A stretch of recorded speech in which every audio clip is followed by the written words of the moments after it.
I don't know how well you sleep, but let me ask you, if anything wakes you up at night, what would that be in terms of concerns, either for the present, of what's happening in the present, or the future that we face? I have the normal concerns that many involved Jews have about Israel.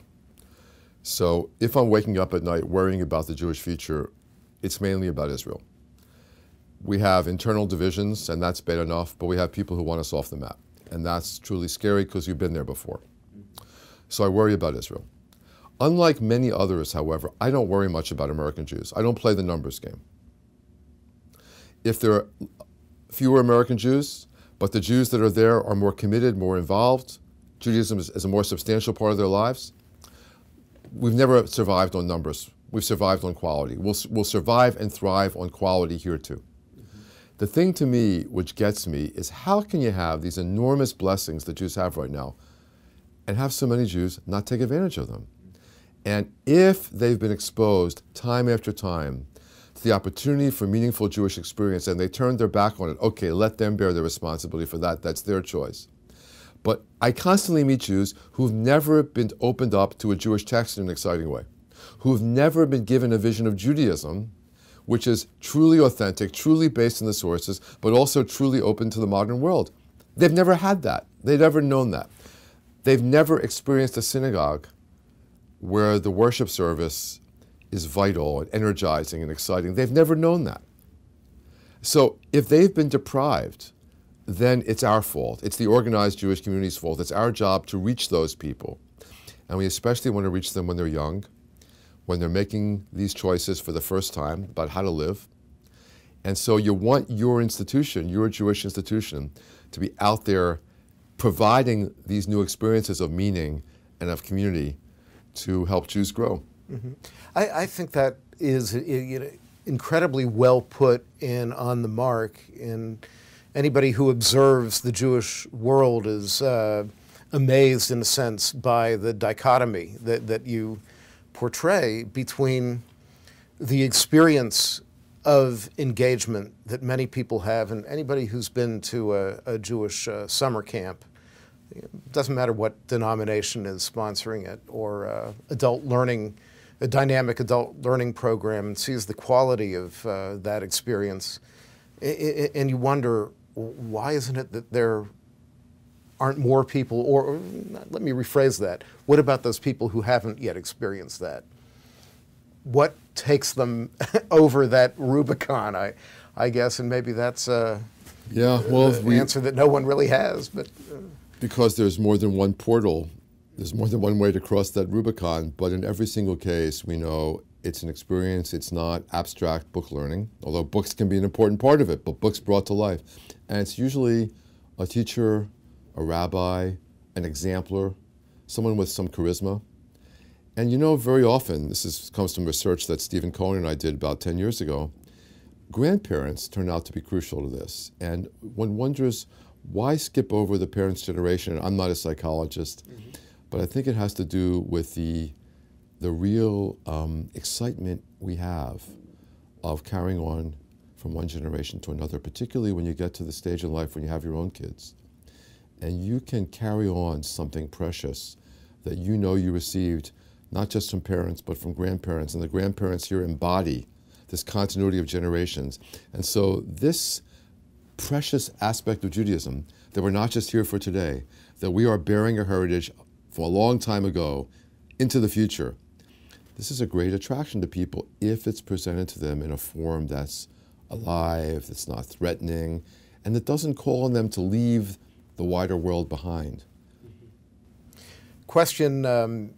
Final question maybe, are some personal reflections on this, what I imagine to be a rather dramatic shift in emphasis in your own life from being a renowned professor at Stanford University, a foremost expert on American Jewish life, to running, managing, leading an institution, and maybe not having oh, I don't know if you call it the luxury, you know, of focusing solely on research, but now having the destiny of an institution that is one of your responsibilities.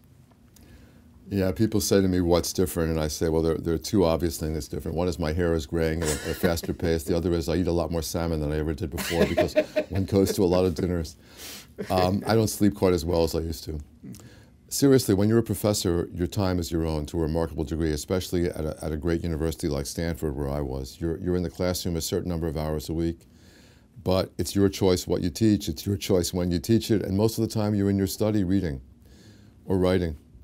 Your time is yours, and when you're in a job like mine, you don't control your time anymore, and you have very little free time, as it were. The hours are long, and you're of service. You're at other people's service, and that's the point of this, that you're giving your life to something larger, and the upside is you see the effect, you can see the impact. When JTS began an initiative that has reached many, many dozens of synagogues called the Mitzvah Initiative that involves Jews in talking about mitzvah and doing mitzvah together and reflecting on what it means to them, right? So I have the pleasure of reading letters from people saying, quote, this changed my life, end quote. So that letter from a congregant, or I got one from a rabbi this week, this has transformed my rabbinate. That's worth a lot of late nights. That's worth a lot of meetings, a lot of agonies over budget, et cetera, when you realize that there's a difference that can be made. We had an event at JTS a couple weeks ago where we had a group of Jews and a group of Muslims not having a typical interfaith dialogue, but a workshop. We were working together on common issues like how do we interpret law, because we conservative Jews care a lot about Jewish law. Muslims care a lot about their law. So how is it that Jews and Muslims interpret law? Well, if you know Jewish history, you know that Jews and Muslims were talking about this 1,000 years ago. How do we interpret Scripture, right? So it's not like abstract or esoteric or academic. It's you have rabbis, we have imams, we're in a synagogue, you're in a mosque, we need to reach people week after week with a message. How do we do this better? And when you talk on this kind of level, you realize there are goods that can be done in the world because religious moderates really need to be talking right now. So here again, I was saying to myself that day, wow, you know, this makes up for a lot of budget meetings. I don't quite know how many budget meetings it makes up for, but one day of satisfaction, of achievement, and a thing like that, you realize that this is a great time to be a Jew. It's a great time to be a Jew, particularly in America and in Israel. It's a great time to be a Jewish leader when you get to participate in these opportunities. Terrific. Anything else that you think we ought to cover that we haven't? No doubt, 25 things. It's, you know, I wish one could hammer home the optimism that I think is truly justified, both about the American Jewish situation, the world Jewish situation, and about conservative Judaism in particular. I find that I noticed even when I was a scholar in residence starting out about 30 years ago, I would do lectures in synagogues. Whenever I would say something optimistic about the Jewish future, 5 Jews would stand up to deny it. There's something built into us which is this kind of depression, this gloom and doom, this mentality that, you know, well, maybe we'll make it by the skin of our teeth, but if you say things are good, somebody's bound to contradict you. They won't take yes for an answer, as it were.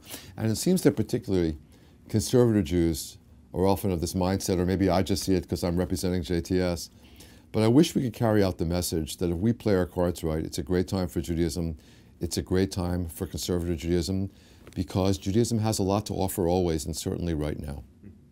Thank you very much. Appreciate your joining us. Thank you.